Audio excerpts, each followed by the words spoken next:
오늘 이 밤에 기적이 일어나기를 간절히 바랍니다.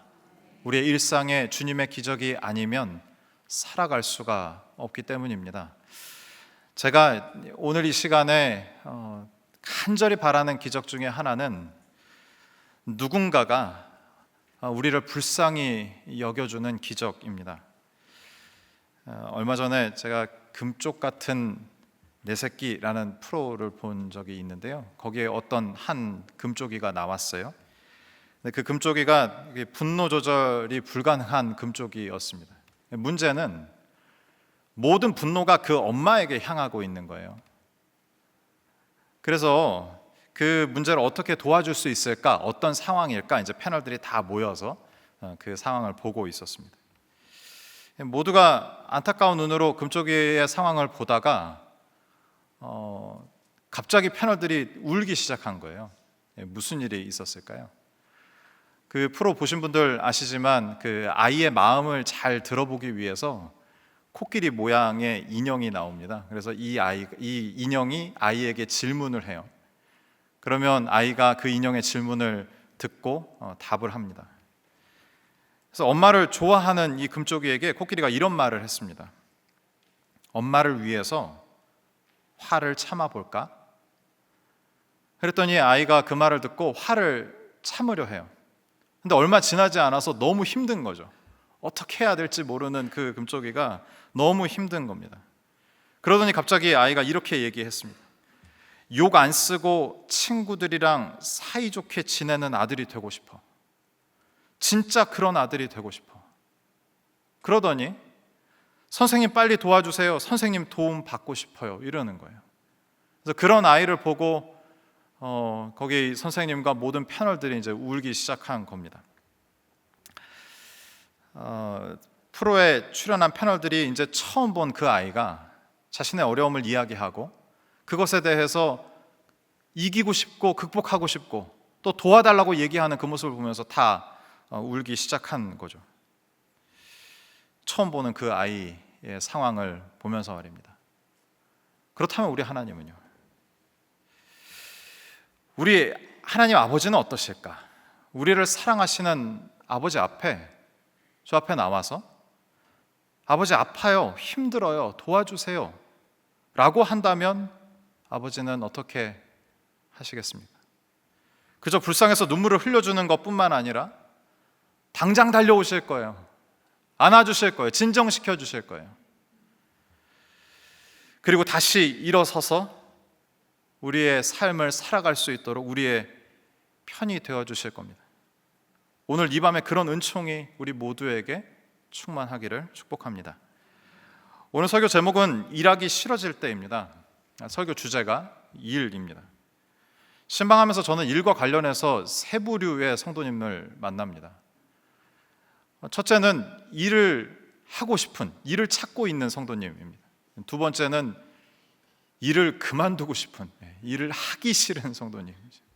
세 번째는 일을 다시 하려고 일을 찾는 성도님을 만납니다. 작가인 윌리엄 포그너가 이런 얘기를 한 적이 있습니다. 인간은 8시간 동안 줄기차게 먹거나 마실 수 없다. 하지만 일을 하면서 8시간을 버틸 수는 있다라고 말했습니다. 버리고 싶지만 버릴 수 없는 일하기 위해 애쓰고 일하며 애쓰고 다시 일을 찾기 위해 애쓰는 것이 우리의 삶이 아닌가라는 생각을 해보게 됩니다. 여러분, 일이라고 했을 때 어떤 느낌이 제일 먼저 드셨습니까? 마음이 갑자기 갑갑해지고 먹구름이 일고 아니면요 마음이 막 또 뛰십니까? 사명에 불타서 막 가슴이 막 뛰는 분 혹시 계십니까? 일과 관련된 키워드를 좀 정리해 봤어요. 반복, 실증, 의미 없음, 번아웃 혹은요 자아 실현, 인정, 열매, 결과 이처럼 일이라고 하는 것이 참 복잡 미묘합니다. 우리는 일 때문에 즐겁고 일 때문에 힘듭니다. 일에 대한 정확한 지식이 있다면 성경이 대체 일에 대해서 뭐라고 얘기하는지 우리가 알고만 있다면 우리는 일 때문에 마냥 힘들거나 마냥 들뜨지 않을 것입니다. 균형 잡힌 생각과 삶을 살아갈 수 있겠다는 생각을 하게 됩니다. 일에 대한 이야기로 오늘 설교를 시작하지만 이 설교의 마지막은 우리의 정체성까지 나아갈 겁니다. 하나님 앞에서 나를 점검해야 하는 거죠. 내가 어떤 마음과 어떤 생각과 어떤 기준으로 살아가는지 점검하는 데까지 나아갈 겁니다.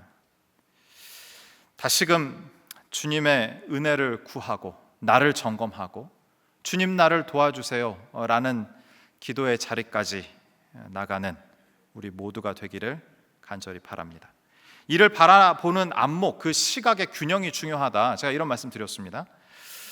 우리가 일을 할 때 참 신기한 일인데요, 일을 하기 시작하면 이제 양극단으로 빠지기가 쉽다는 거죠. 양극단은 뭐예요? 일 중독에 빠지거나 일로부터 도피하려고 하거나, 이 두 가지입니다.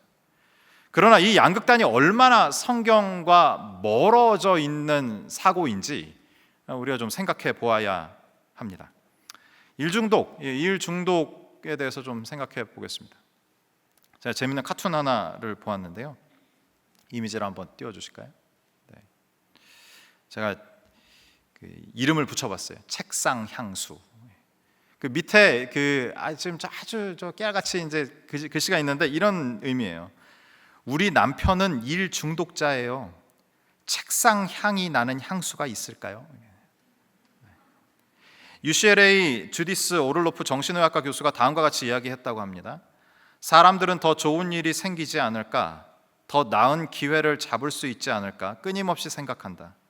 돈을 잘 버는 사람이 더 가치 있는 사람인 것처럼 생각하도록 만든 사회가 일 중독 현상을 일으키고 있다. 제가 설교 준비하면서 다큐를 하나, 짧은 영상이었는데 다큐 제목이 이래요. 참치 같은 인생. 그래서 이게 뭐야? 그래서 제가 보기 시작했는데 이런 겁니다. 최대 수명 40년, 최대 몸무게 600kg, 해저 600m까지 잠수하고 최고 시속 160km로 물을 막 이렇게 헤엄쳐 갈 수 있는 게 참치랍니다. 참치의 영어명이 튜나잖아요. 이게 빠른 속도를 의미하는 라틴어 투누스에서 온 말이래요. 참치가 그렇게 빠른 줄 몰랐습니다.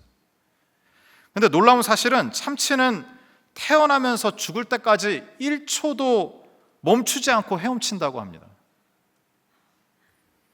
심지어 잠잘 때까지도 헤엄친대요. 왜 그럴까요? 참치가 아가미가 움직이지 않는데요. 우리가 물고기 보면 아가미가 막 떨리고 그 아가미 움직이고 있는 거거든요. 참치는 아가미가 움직이지 않기 때문에 헤엄치면서 입으로 물을 빨아들여서 이것을 물을 빨아들이는 그 힘으로 이제 숨을 쉴 수밖에 없기 때문에 참치가 1초라도 가만히 있을 수 없다라는 거죠. 그 다큐의 결론, 도시에 참치와 같은 사람들이 많다는 겁니다. 일하지 않으면 죽을 것처럼 사는 사람들이 많다는 거죠. 여러분은 어떠십니까? 오늘 성경 본문에 등장하는 솔로몬이라고 알려진 지혜자의 말을 잘 들어야 합니다. 성경은 지혜의 책입니다. 그러나 그 지혜가 지혜다울 수 있으려면 듣는 사람의 마음과 태도와 자세가 너무나도 중요하다라는 거죠. 그러니까 내 기준이 확실해요. 내 마음을 돌이킬 생각이 없어요. 그리고 내 주장과 내 방향과 계획을 지지해주는 말을 들을 때까지 찾아다녀요. 이런 사람이라면 지혜자의 말을 수백 번, 수천 번 들어도 아무런 일이 일어나지 않을 겁니다. 마음과 자세와 태도를 바꿔야 되는 거죠. 지혜자의 말을 듣기 전에. 태도를 바꾸는 게 쉬운 일입니까? 이게 은혜가 필요합니다. 제가 중등부 파트 교육자로 있을 때 일입니다. 제가 지금도 기억하는 한 어머니가 계세요. 제가 긴 시간 동안 이렇게 기억하는 이유는 두 가지 중에 하나인데, 하나는 그분을 통해서 제가 엄청 큰 은혜를 받았을 때요. 그리고 한 가지는 엄청 큰 충격을 받았을 때. 이분은 후자입니다. 이분이 그때 자기 자녀의 진로 때문에 상당히 고민이 많으셨어요. 그래서 진로, 아이의 진로 상담을 이제 저하고 이제 시작하신 거죠. 제가 그때 이제 전도사였으니까요. 그래서 이분이 그 아이가 또 이제 이과 성향인 친구예요. 그런데 이 어머니가 아이를 특목고에 보내고 싶은 겁니다. 근데 아이의 점수가 과학고등학교 갈 정도는 안 된 거예요. 그래서 외국어 고등학교를 보내시겠다는 겁니다. 제가 극구 말렸습니다. 애 거기 가면 죽어요. 어머니, 애 거기 가면 큰일 난다고요. 왜냐하면 이과 애들은 수학, 과학을 더 많이 공부해야 되는데 외국어 고등학교 가면은 자기가 배우는 언어가 있거든요. 그러면 집중해서 공부해야 될 수학, 과학보다 한 3-4배를 더 많이 한 주간에 그 언어 공부하느라고 여기에 집중 못하니까 아이가 너무 힘들 거라고. 제가 그 외고 생활을 얼마나 힘겨운지 아이를 굳이 거기에 몰아넣을 필요가 없다 막 계속 이렇게 설득을 했는데 잘 설명했거든요. 돌아오는 답이 한마디 있었어요. 그리고 모든 상담 끝. 그 한마디가 뭔지 아십니까? 전도사님, 후회를 해도 제가 해요. 아이 외고 보내고 후회를 해도 하겠습니다. 더 이상 드릴 말씀이 없는 거예요. 더 이상. 우리가 지금 전도자의 말을 그렇게 들어서는 안 된다는 거죠. 전도서 2장 25절 보시겠습니까? 먹고 즐기는 일을 누가 나보다 더 해보았으랴. 전도자의 경험, 그 경험의 결과를 지혜 삼아 살아가는 우리 모두가 되기를 축복합니다. 전도자는 한때 일 중독자였습니다. 이 사람 일 엄청 했거든요. 전도자 2장 4절 보죠. 나의 사업을 크게 하였노라, 이렇게 기록해요. 의미가 잘 와닿지 않아서 현대인의 성경을 보니까 내가 한 일은 수없이 많다, 이렇게 번역하고 있어요. 엄청난 일 중독자인 거예요. 일을 하나 하고 끝내지도 않고는 또 일을 벌이는 거예요. 계속 일만 하다가 이 사람이 내린 결론, 그게 11절입니다. 11절 같이 읽을까요? 같이 읽겠습니다. 시작. 그 후에 내가 생각해 본즉 내 손으로 한 모든 일과 내가 수고한 모든 것이 다 헛되어 바람을 잡는 것이며 해 아래에서 무익한 것이로다.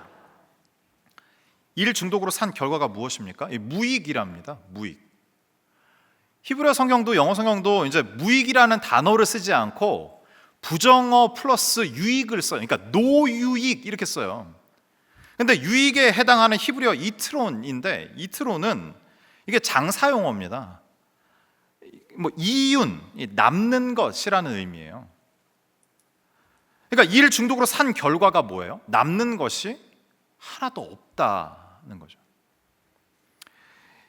여기 일 중독의 결과는 남는 것이 없는 허망함인데, 그것을 이미지로 뭐라고 얘기하냐면 바람을 잡는 것이라고 했습니다. 바람을 잡는 것, 우리가 이제 느낌으로 이게 허망한 거구나, 이게 느껴지는데, 바람을 잡는 것은 이렇게 이해해야 합니다. 바람을 먹는 것, 이렇게 이해해야 합니다.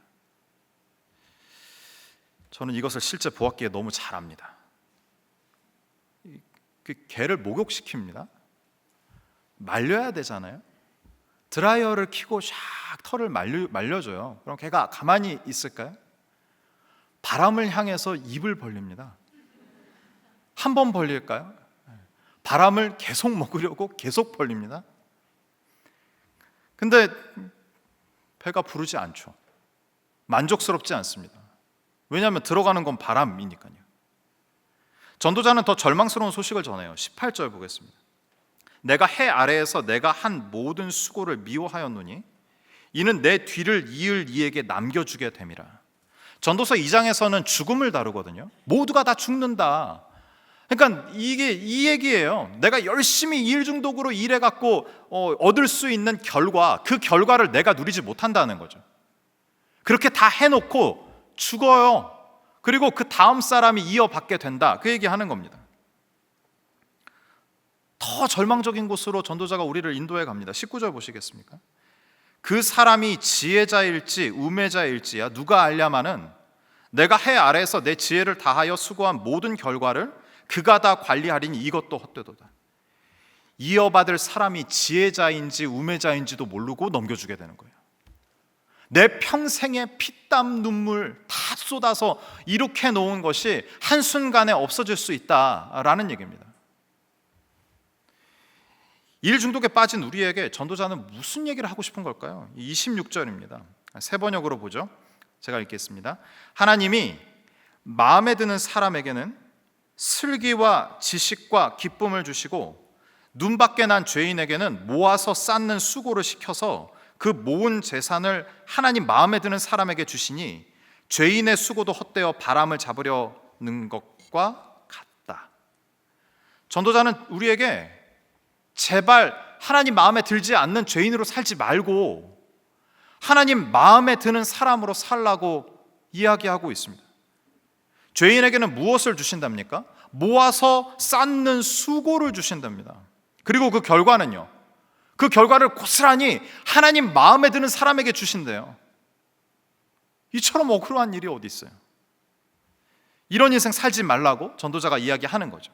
아까 전도자가 일중독에 빠져서 살 때, 이 사람이 그 인생 살 때 그를 묘사한 내용들을 한번 보면은 이 일중독의 핵심이 뭔지 우리가 알 수 있어요. 2장 4절부터 7절인데 표시해 놓은 그것을 좀 중점적으로 한번 보시면 좋겠어요. 나의 사업을 크게 하였노라. 내가 어떻게 해요? 나를 위하여 집을 짓고 포도원을 일구며 5절요. 여러 동산과 과원을 만들고 그 가운데에 각종 과목을 심었으며 6절에 어떻게 해요? 나를 위하여 수목을 기르는 살림에 물을 주기 위하여 못들을 팠으며 7절 남녀 노비들을 사기로 하였고 어떻게 해요? 나를 위하여. 일중독의 특징이 뭐예요? 나를 위한 거예요. 나를 위한 거. 일의 목적은 원래 성경은 일의 목적에 대해서 하나님의 영광을 드러내기 위한 것이다 이렇게 기록하고 있어요. 그러니까 인간이 타락하니까 일의 목적도 같이 타락하는 거예요. 일의 목적이 같이 타락하니까 어떻게 된 줄 아세요? 하나님이 있어야 할 그 자리에 일을 갖다가 놓는 거죠. 일 중독을 갖다가 놓는 거예요. 일의 우상화, 일 중독의 우상화가 벌어지는 겁니다. 그 일이 나를 지켜주고 그 일이 나를 행복하게 하고 그 일이 나를 증명해 줄 것 같아서 일을 소중하게 여기는 거죠.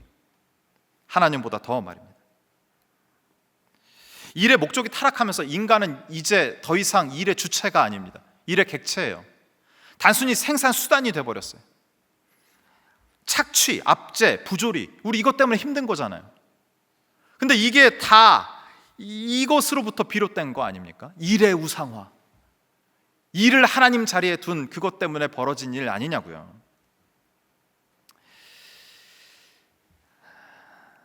일중독에 빠져 계신 분 혹시 계십니까? 워커홀릭. 주님의 이름으로 부탁합니다. 일중독에서 벗어나십시오. 일중독에서 빠져나오세요. 나 이제 오늘 기도회 끝나고 일중독에서 빠져나와야지. 그거 안 될 거예요. 불가능입니다. 그 구조 안에 들어가 있는데 어떻게 빠져나오시겠어요? 은혜가 필요해요. 나를 돕는 사람들을 보내주시기를, 나를 위해서 기도할 사람들을 보내주시기를 간절히 구했으면 좋겠어요. 동시에 용기가 필요해요. 이거 아니면 죽을 것 같잖아요. 주님의 은혜로 일중독에서 빠져나오는 자유를 누리시는 우리 모든 성도님들 되시기를 주님의 이름으로 축원합니다. 일로부터의 도피를 살피면 좋겠어요. 우리가 양극단으로 빠진다 그랬잖아요. 일중독 아니면 일로부터의 도피예요. 알지니의 일이란 무엇인가에 보면 이런 글이 있습니다. 한번 들어보십시오. 복권이 왜 그렇게 인기가 있다고 생각하는가? 정육 공장에서 야근 근무조로 일하면서 받는 급료가 엄청나다면 누가 복권 따위를 사겠는가? 내가 몇 년 전에 언급한 바와 같이 사람들은 일단 당첨이 되면 부자가 되어 실컷 놀 수 있기 때문에 복권을 사는 것이다. 일이라는 것이 굉장히 좋은 활동이라면 누가 우리한테 돈까지 쥐어가며 일을 시키겠는가? 파이어족 들어보셨습니까? 파이어족. 파이어, 이게 이제 영어 단어의 줄임말인데 Financial Independence Retire Early예요. 뭐냐면 경제적 자립을 통해서 빠른 시기에 은퇴하려는 사람들을 가리키는 말이라고 합니다. 그러니까 이런 사회 분위기에서의 일은 부정적인 거죠. 하지 않아야 될 거, 고통스러운 거, 빨리 떨쳐버려야 될 거, 이런 세계관을 우리에게 심어줍니다. 근데 이런 생각도 성경으로부터 아주 멀리 떨어진 생각이다라는 거죠. 일은 저주가 아닙니다. 일은 고통이라고 하면서 아담이 선악과 따먹었기 때문에 우리가 일한 거다. 일하면서 막 이를 부득부득 갈면서 막 아담을 욕하는 막 그런 사람이 있었는데 그것도 다 거짓입니다. 선악과를 따먹기 전에도 이 땅에 일이 있었습니다. 성경의 첫 기록은 일하시는 하나님에 대한 기록이라는 것을 우리가 잊지 않아야 합니다. 폴 스티븐슨이 그의 책 일의 신학에서 신학자 데이빗 젠슨의 글을 인용하는데요, 하나님은 태초부터 일하셨다, 이것을 얘기해 주고 있어요. 하나님은 일하지 않고 하늘의 보좌에 앉아만 계시는 것이 아니라 신성한 명령으로 모든 것을 창조하신다. 성경의 하나님은 그레코 로만 전설에 나오는 신들처럼 천상의 사내 진미를 즐기며 사색만 하시는 것이 아니라 일을 하신다. 하나님은 자신의 형상을 따라 인간을 창조하시고 그들과 언약을 맺으신다. 하나님은 언약이 파기되었을 때 슬퍼하셨고 다시 이 언약을 세우기 위해 노력하신다. 그 하나님은 성육신 하셔서 일과 고통을 감당하고 죽임을 당하셨다. 그리고 온 세상을 위해 다시 살아나셨다. 데이빗 젠슨이 강조하는 바는 뭡니까? 하나님은 태초부터 일하셨고 구원을 이루기 위해 일하고 계시고 지금도 일하신다라고 얘기하는 거죠. 하나님은 어떤 분이시라고요? 일하시는 하나님입니다. 그 하나님께서 우리를 부르셨어요. 창세기 2장 15절입니다. 같이 읽죠. 시작. 여호와 하나님이 그 사람을 이끌어 에덴 동산에 두어 그것을 경작하며 지키게 하시고, 하나님이 사람을 지으시고 명령 두 가지 주세요. 그게 뭐예요? 경작하며 지키게예요. 근데 여기서 경작하며 지키게, 이게 아바드, 샤마르 뭐 이런 단어들인데 이게 다 하나님을 섬기고 그의 계명을 지킨다라는 의미예요. 즉 예배한다는 의미예요. 여러분, 일이 예배고 예배가 일입니다. 이런 생각으로 살고 계신 우리 성도님 계십니까? 우리의 일상에 그 일이 예배라고요? 목사님? 처음 들어봤는데요. 우리 일상에 우리가 하는 그 모든 일, 세상에서의 일이 예배랍니다. 예배래요. 일은 어떻게 해서든 뿌리치고 도망해야 할 것이 아니라 하나님께 예배하는 마음으로 성심을 다해야 할 것이라고 성경은 얘기합니다. 저는 이런 마음으로 일하시는 분들을 너무 잘 알고 있어요. 90세 되신 권사님, 남편 장로님이 6.25 참전용사 하셔요. 일 안 해도 되셔요. 경제적인 이유라면. 근데 이분이 뭐라도 하고 싶으셔갖고 지역 주민센터를 찾으셨대요. 그리고 초등학교 아이들 급식 지도하는 일을 시작하셨답니다. 그 아이들 너무 예뻐하시면서 어느 날 간식도 많이 준비해서 가셔서 간식 나눠주시면서 전도도 하시는 거예요. 그러면서 이 권사님 하신 말씀이 있어요. 이제 사는 것 같다. 이 나이가 되어도 전도하며 주의 일하는 지금이 정말 사는 것 같다, 이런 얘기하셨어요. 얼마 전 성도님 사업장 방문을 했습니다. 코로나 2년 자영업 하시는 분이었는데요, 코로나 2년 지금도 그렇지만 자영업 하시는 분들께는 얼마나 힘든 시간이었어요. 그 암흑 같은 시간, 힘들고 어렵지만 주님께서 은혜 주셔서 지금 여기까지 왔다, 이런 얘기 하시는 그 말씀 들으면서 제가 할 수 있는 가장 큰 응원, 격려, 축복 이거 다 해드리고 싶은 마음이었어요. 근데 이분이 그런 어려운 얘기들을 하시면서 갑자기 제가 요 근래에 봤던 가장 환한 미소를 이렇게 지으시면서 그 순간이 있었거든요. 무슨 말씀을 하시면서 그 얼굴이 환해지는 거예요. 무슨 말씀 하셨을까요? 이 가게에 그 주변에 고등학생들, 특별히 이제 고3 애들이 자주 오나 봐요. 치킨집 하시는데, 그럼 치킨 먹으러 왔다가 이 아이들 보면 그렇게 좋으시대요.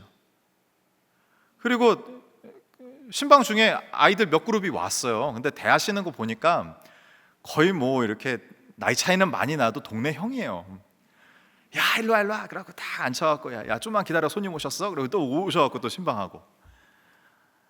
근데 그 아이들을 대하고 그 아이들에게 힘들다 그러면 야, 너 교회 다녀봐. 예배 가까운 교회 있잖아, 예배하고 공부해봐, 뭐 이런 얘기를 하면서 갑자기 얼굴이 환해지시는 거예요. 그러면서 사업은 참 어렵지만 이런 영적인 맛을 보며 살아가는 것이 감사하고 좋다고 그러시는 거예요.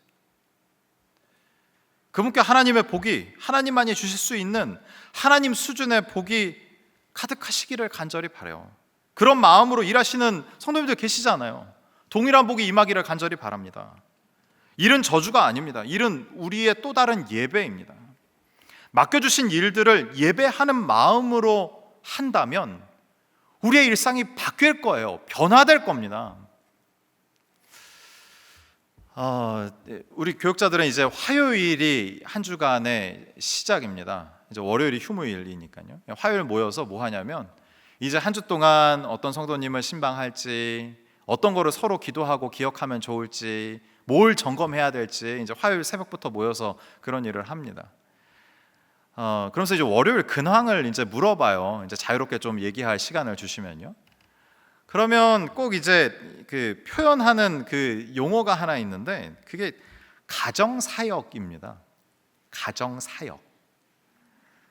이런 거예요. 목사님 어제 가정사역 잘 하셨어요? 이런 물어보는 거예요. 휴무일만큼은 쉬고 싶고 힘들어도 가족을 위해 애쓴다는 표현일 거예요. 저는 개인적으로 이 표현을 좋아하지 않는 이유는 이게 목사랍시고 입만 열면 사역이라고 표현하는 게 좀 불편해요. 그리고 나 애쓰고 있으니까 나 좀 봐줘 뭐 이런 것 같아서, 또 당연히 가장으로서 할 역할임에도 불구하고 사역이라고 붙이는 게 그렇게 좀 불편하더라고요. 거룩하게 포장하는 것이 마음이 좀 들지 않았습니다. 그런데 제가 이 설교를 준비하면서 좀 생각이 바뀌었어요. 가족과 보내는 일상, 주님께 예배하는 마음으로 보내는 것이라면 그 시간에 사역이란 말을 붙여도 좋겠다, 그런 마음이 든 겁니다. 주일에 모여 하는 공예배처럼 상황과 환경, 형태가 조금 다른 예배가 주중에 매 순간 드려지고 있는 거예요. 여호와 하나님이 그 사람을 이끌어 에덴 동산에 두어 그것을 경작하며 지키게 하시고 우리의 일상 예배가 더욱 풍성하게 드려지길 간절히 소망합니다. 여러분, 천국에 일이 있을까 없을까요? 갑자기 목사님 무슨 얘기를 하려고? 천국에 일이 있어요 없어요? 있어요? 없어요? 여기서 이제 의견이 막 갈라지시는데, 천국 하면은 평안, 안식, 고통 없음, 뭐 눈물 없음, 뭐 이게 떠오르잖아요. 근데 성경에 이런 기록이 있습니다. 이사야 65장 21절에서 23절인데요.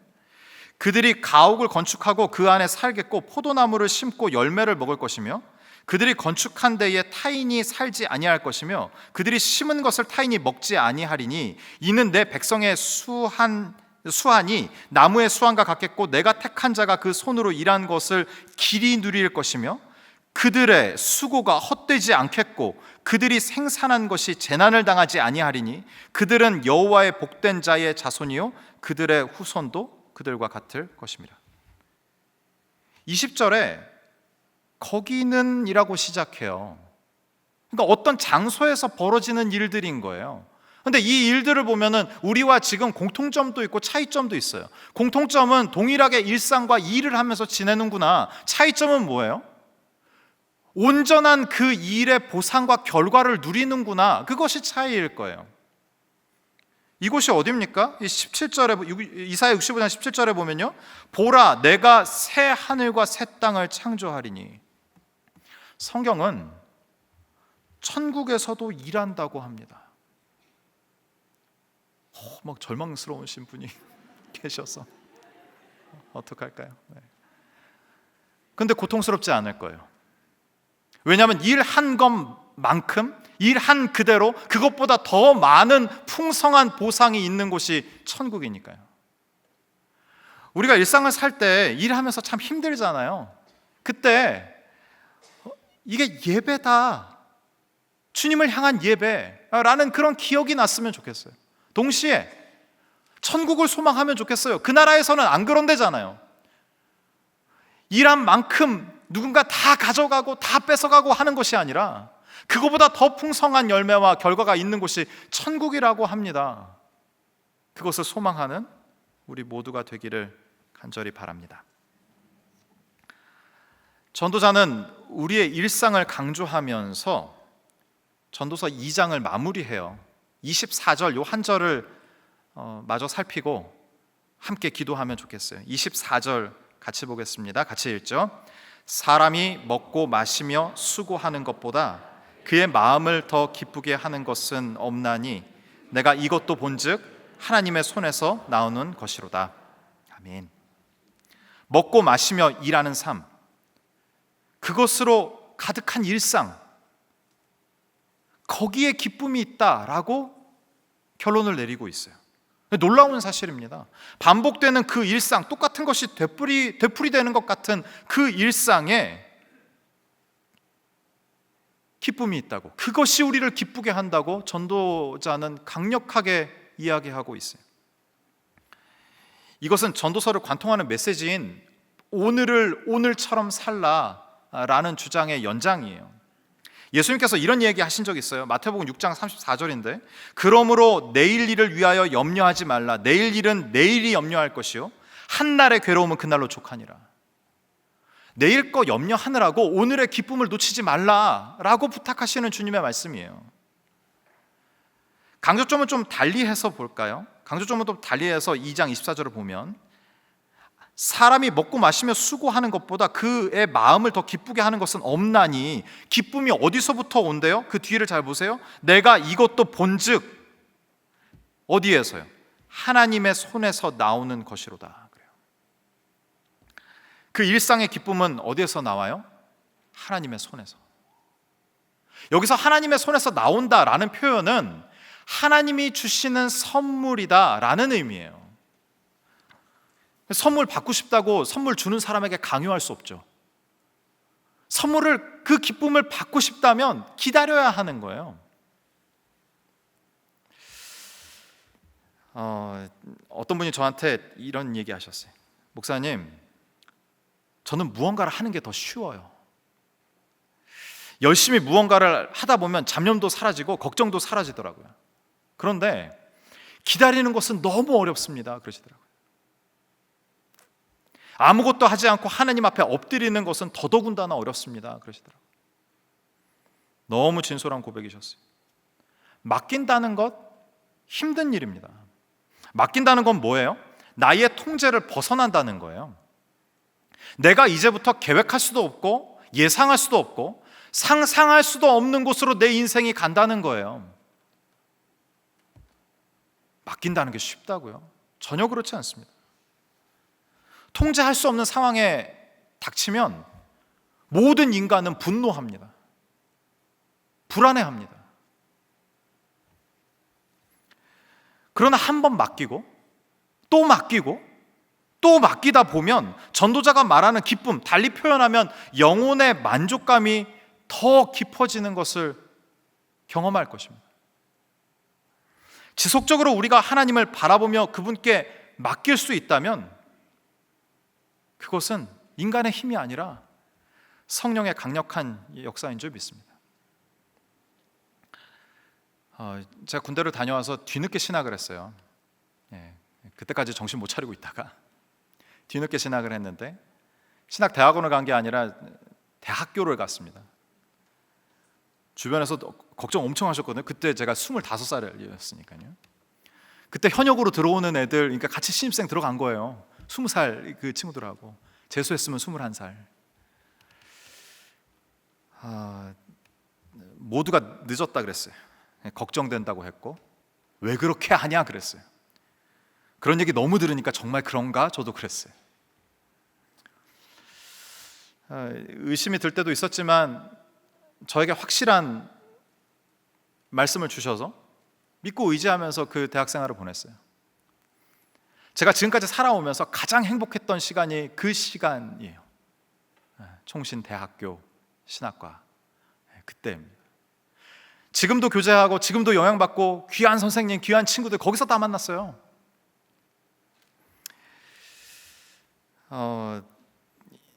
공부가 너무 재밌다는 걸 그때 알았어요. 그 전까지는 잘 몰랐는데 공부가 이렇게 재밌는 거구나. 열심히 공부하다 보니까 3학년 2학기 때쯤에 학교에서 연락이 왔어요. 더 들을 학점이 없대요. 졸업을 하래요. 그래서 학부 3년 마치고 신대원 갔습니다. 신대원 3년 마치고 6년 동안 정말 행복하게 시간을 보내고 있었는데, 저하고 같이 학부 공부했던 그 어떤 형님께서 연락을 주셨어요. 그래서 뭐라고 얘기하냐면, 분당 우리 교회 사역지가 있는데 내가 너 추천해도 되냐? 그러신 거예요.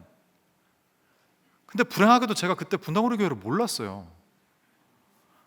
그 에피소드 하나 말씀드리면, 제가 면접 보러 오는데 주소를 주셨는데 제가 못 찾았어요. 그래갖고 쭉 요 길 따라서 오는데 교회가 없는 거예요. 그래서 쭉 가다 보니까 교회가 또 나오더라고요. 그래서 교회로 가갖고 어떻게 오셨냐 그래서 이찬수 목사님 만나러 왔습니다. 그랬더니 아니 갑자기 얼굴이 굳어지더니 막 나가라는 거예요. 너무 막 이렇게 매몰차게. 그래서 너무 당황을 해갖고 다시 전화해갖고 교회에서 이렇게 찾아왔는데, 알고 보니까 저 교회였던 거죠. 그만큼 몰랐어요 제가. 그러니까 목사님은 알고 있었죠. 왜냐하면 저도 중등부 사역을 하고 있었으니까 YY 부흥 보고서 뭐 너무 유명한 책이기 때문에 이런 목사님이 계시구나. 근데 개척하신지는 몰랐어요. 면접 이후에 감사하게 불러주셨고, 신대원 졸업해서 지금까지 진심으로 목회하시는 목사님을 가까이서 뵐 수 있는, 말로 설명할 수가 없는 그런 시간들을 보내고 있어요. 제가 한 학기, 이게 대학 신학과 생활 너무 좋아. 그래갖고 한 학기 늦게 졸업할 수 있었거든요. 아니면 1년을 더 다닐 수 있었어요. 근데 그랬다면은 이 시간은 저한테 없어요. 저 못 만나시는 거예요. 주님께 내맡긴 결과는 실로 엄청납니다. 왜요? 하나님이 계획하시고 하나님이 주실 수 있는 것을 주시기 때문이에요. 맡기는 거 어려워요. 왜냐하면 내 계획대로 가야지 내가 만족하고 기쁠 것 같잖아요. 근데 내어 맡기면 그분이 나의 삶을 인도해 가시는 줄 믿습니다. 사람이 먹고 마시며 수고하는 것보다 그의 마음을 더 기쁘게 하는 것은 없나니 내가 이것도 본즉 하나님의 손에서 나오는 것이로다. 주님께 함께 구했으면 좋겠어요. 주님의 손에서 나오는 것, 주님이 주실 수 있는 수준의 선물을 받게 해달라고 같이 구하면 좋겠어요. 그 선물로 인해 마음의 만족과 기쁨이 가득할 줄 믿습니다. 기억하십시오. 우리는 이미 선물을 받았어요. 주님이 자신을 주신 거예요. 사랑하는 그 아들 우리에게 주셨잖아요. 그분을 통해 우리는 하나님과 동행하며 언제든 주님께 말할 수 있고 요청할 수 있고, 아버지께 나와서 아버지 나 아파요, 힘들어요, 못 살겠어요, 쟤 좀 혼내주세요, 이런 얘기를 할 수 있는 관계를 허락하신 우리 하나님께서 우리의 기도를 기다리시고 받기 기뻐하시는 줄 믿습니다.